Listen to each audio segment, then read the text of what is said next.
ഞാൻ എൻ്റെ വീട്ടിൽ പോയിട്ട് വന്നപ്പോഴത്തേക്ക് ഞാൻ ചക്ക കൊണ്ടുവന്നു. അപ്പോൾ ഇതെങ്ങനെയാണ് കറി വെക്കുന്നതെന്ന് ഞാൻ കാണിക്കാൻ പോവുകയാണ്. ഇങ്ങനെ ചേർത്ത് വെച്ചരിക്കുകയുണ്ടെങ്കിൽ പെട്ടെന്ന് അരിഞ്ഞിട്ട് എടുക്കാൻ പറ്റും. എന്ന് വെച്ചാൽ 5-6 എണ്ണം അടുക്കി വെച്ച് അരിഞ്ഞാലേ പെട്ടെന്ന് അരിഞ്ഞെടുക്കാൻ പറ്റും. അല്ലെങ്കിൽ ഒന്നൊന്നായിട്ട് അരിയുമ്പോഴത്തേക്ക് താമസിക്കുമ്പോൾ കൈ മുറിക്കാൻ സാധിക്കും. ഇതാകുമ്പോൾ പെട്ടെന്ന് മേശപ്പുറത്ത് ഇങ്ങനെ കട്ടൻ്റെ പുറത്ത് വെച്ച് നമ്മൾ അരിഞ്ഞെടുത്താൽ പെട്ടെന്ന് അരിഞ്ഞെടുക്കാൻ പറ്റും. ചെറുതായിട്ട് അരിഞ്ഞുകൊണ്ട് കുറേ ഇരിക്കണ്ടേ, അല്ലെങ്കിൽ നല്ല എളുപ്പമുണ്ട്. ഇങ്ങനെ അരിഞ്ഞെടുത്താൽ മതി.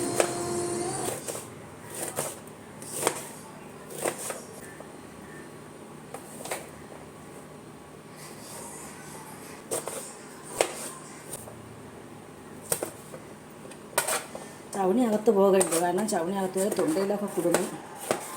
ഒരിക്കലും ചവണിയും മുടിയും നമ്മളെ വായിൽ പോകാതെ നോക്കുക.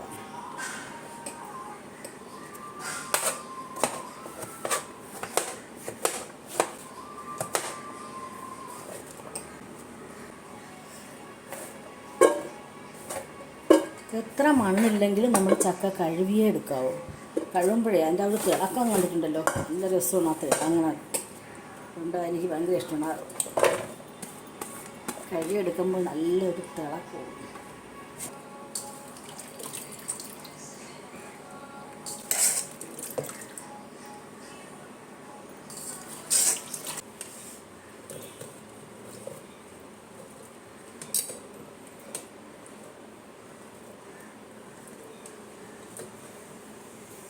അതിന് ഒരു കപ്പില്ല, ഇത്ര വെള്ളമേ ഒഴിക്കുന്നുള്ളൂ ഞാൻ.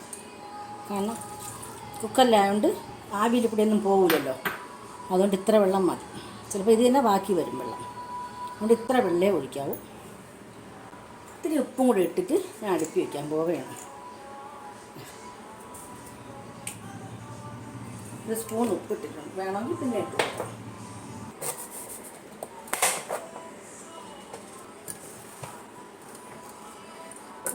ഒരു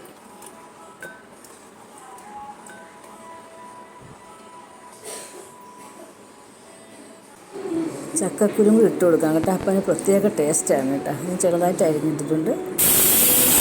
അപ്പോൾ ഒരു വിസിൽ കേട്ടിട്ടുണ്ട്. ഇനി നമുക്ക് നിർത്തിയിടാം. ആ ഇരുന്ന് നല്ലോണം വേവും.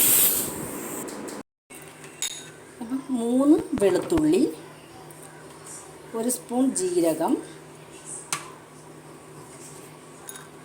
3 പച്ചമുളക്, 1/2 സ്പൂൺ മഞ്ഞൾപ്പൊടി. കറിവേപ്പില ഇല്ലാത്ത പരിപാടിയില്ല.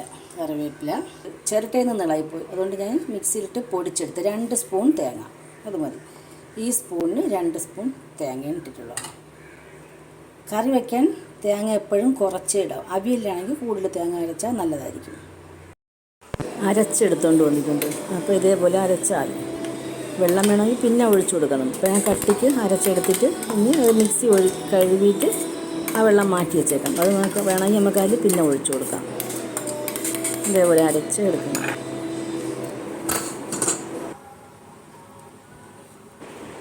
അപ്പം നല്ലതുപോലെ വെന്തിട്ടുണ്ട്. ഞാൻ അരപ്പിടാൻ നോക്കാം.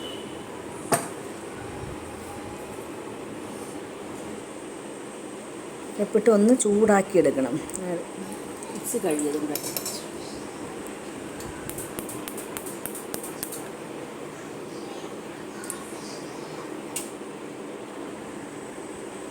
ഇനി നല്ലോണം ഒന്ന് ഇളക്കി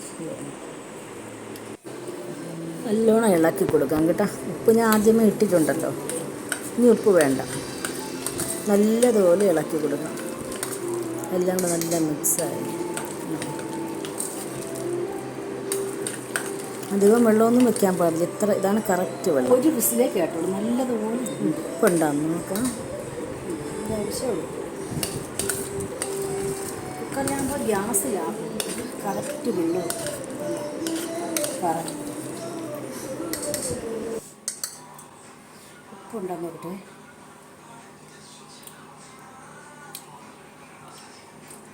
ഉപ്പൊക്കെ ഉണ്ട് കറക്റ്റ്. ഇത്തിരി എണ്ണ ഒഴിക്കാം.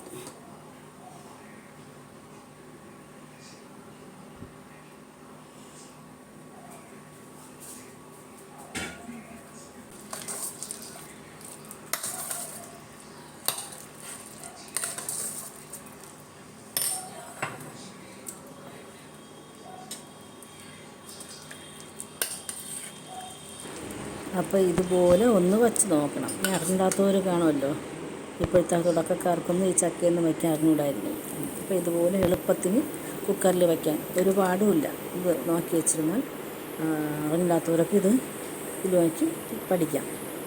അത് ഞാൻ കാണിച്ചത്. പഴയ ആൾക്കാർക്കൊക്കെ അറിയാം, ചക്ക വയ്ക്കാൻ എല്ലാവർക്കും അറിയാമല്ലോ. അപ്പോൾ ഇതുപോലെ വച്ച് നോക്കണം. അപ്പോൾ ഇഷ്ടപ്പെടുകയാണെങ്കിൽ എന്നെ ഒന്ന് സപ്പോർട്ട് ചെയ്യണം, സബ്സ്ക്രൈബ് ചെയ്ത് സപ്പോർട്ട് ചെയ്യണം, ഒന്ന് ലൈക്കും തരണേ. അപ്പോൾ ഇതുപോലെ വച്ച് നോക്കണം.